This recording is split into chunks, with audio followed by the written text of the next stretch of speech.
We take a closer look now at Roy Moore's win, at the Republican push for tax reform, at another failure to repeal the Affordable Care Act, and at what all that means for the future of the GOP. With Tom Davis, a former member of Congress who headed up the committee in charge of electing more Republicans to the House, and Matt Schlapp. He's the chairman of the American Conservative Union and the former White House political director under President George W. Bush. And for the record, we note that Matt's wife, Mercedes Schlapp, is a senior communications advisor to President Trump. And we welcome both of you back to the NewsHour. Tom Davis, I'm going to start with you. What happened in Alabama? The candidate, the president, the Republican establishment was backing, lost to Roy Moore, who may be the most conservative candidate to run for a Senate seat in this modern era. He's certainly an exotic candidate, but there were some Alabama characteristics to this race, I think, that were peculiar to Alabama. The way that Senator Strange was appointed by a governor who they felt he'd under-investigated, I think that blew up on him. I think a Luther Strange run, basically not as the incumbent and appointed by that governor, you might have had a different result. I wouldn't read too much into this election. What do you mean? I think that this was a very Alabama-centric dynamic in this race that defeated Strange, who was appointed by a governor who ended up resigning. Matt Schlapp, do you agree with that, that it may not have a wider meaning? And what do you think it means for the general election there? Well, to continue this full disclosure, I also have to let you know that Tom Davis's son used to work for me, so I don't know what's going on here. But who's a great young man.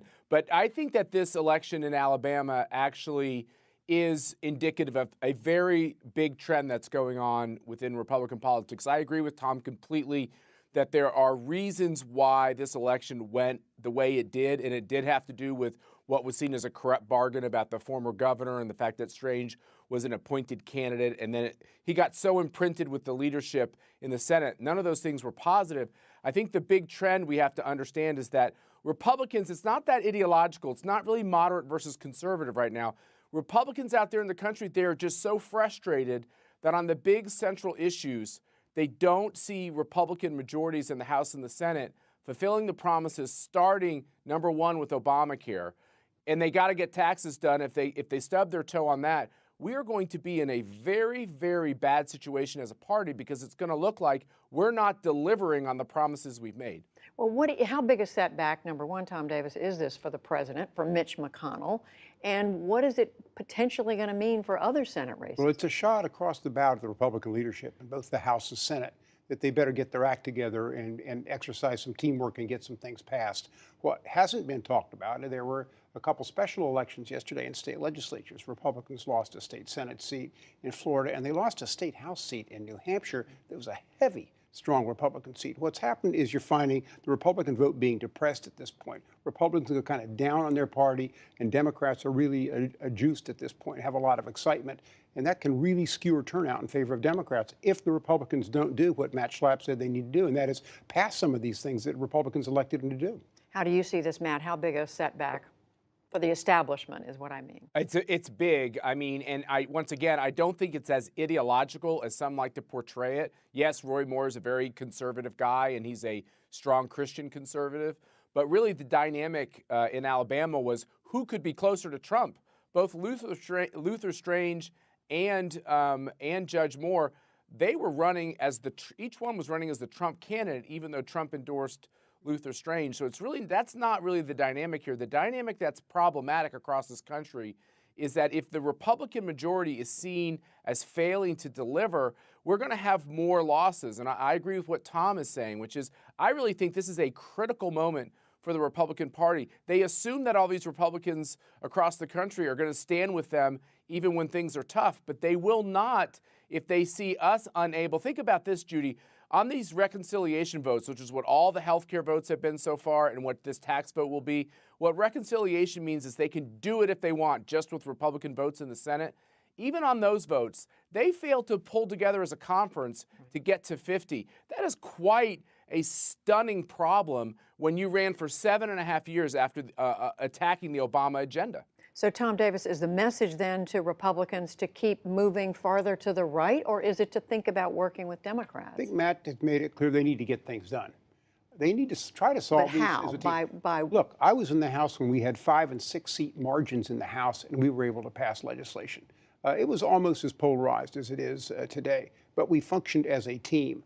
I think right now some of these outside groups, some of the outside media get involved with this, and members aren't feeling part of a Republican team, but they either hang together or they hang separately. Republicans have got to pass tax reform, and that is a must, or I think they're doomed. Well, and whether it's tax reform or anything else, Matt, is the answer for Republicans, again, to lean more to the right, to bring in more Roy Moores, or is it to work across the aisle? The president said today he's prepared to work with Democrats on tax reform. Well, you know, Judy, I obviously chair a group with conservative in its title. I am a true blue conservative. I want to see the Republican conference in the Senate be conservative. I also am a strong Republican. I'm a conservative first, a Republican second, but I want our Republican Party to be a national party. I want us to be able to win in red states and in blue states. And the only way we're going to accomplish that is if we can be competent at having the majority. If you really think about it, Republicans do great. We're the anti-government party. We do great when we're out of power and we criticize those trying to grow a government and raise taxes. We are great at that. We excel at that. We prosecuted the case on Obamacare for 7.5 years, and we did a sterling job. We got our message out. You know what we weren't so good at? Coming up with what our alternative was. And that is the moment we are in now. We have to talk about our alternatives, and we have to be able to show that at least on these Republican votes, that we all stand together on it. Think about this. What? We actually can't stand together even on replacing Obamacare. That's quite a stunning statement. So is the answer, Tom Davis, to elect more Roy Moores to the Senate? No, look, the answer is the wake-up call for Republicans is they need to work together as a team to get these passed. If not, they're going to have to work with Democrats, and that's going to make some Republicans very unhappy. But Roy Moore, you know, coming in is somebody who likes to go his own way. I think Roy Moore will be part of the team on issues like tax reform. Right. I don't see him going off the reservation, the problem, on those kind of issues. But the Senate's full of cats. It's like herding cats, and they've just added another cat to the bag to herd. But I think Roy Moore will be supportive of the president on most of these issues. Yeah, I agree, Judy. I want to answer your question, which is the fact is Alabama is a conservative state. Both Luther Strange and Roy Moore match up with the philosophy of Republican voters in the state, and that is what the Republican Party is going to be made up with. Some are going to be more conservative, some are going to be less conservative. But on the central issues of are taxes too high and is government playing too big a role in your life, we should be able to unify on these questions. And for people like Susan Collins who have not been there, actually, the politics back home in her state are getting tougher because even moderate Republicans back home in these states, they are antsy over the fact that we're not getting things done. Well, the cat herding is underway, and we'll continue to watch it with Matt Schlapp and Tom Davis. We thank you both. Thanks, guys.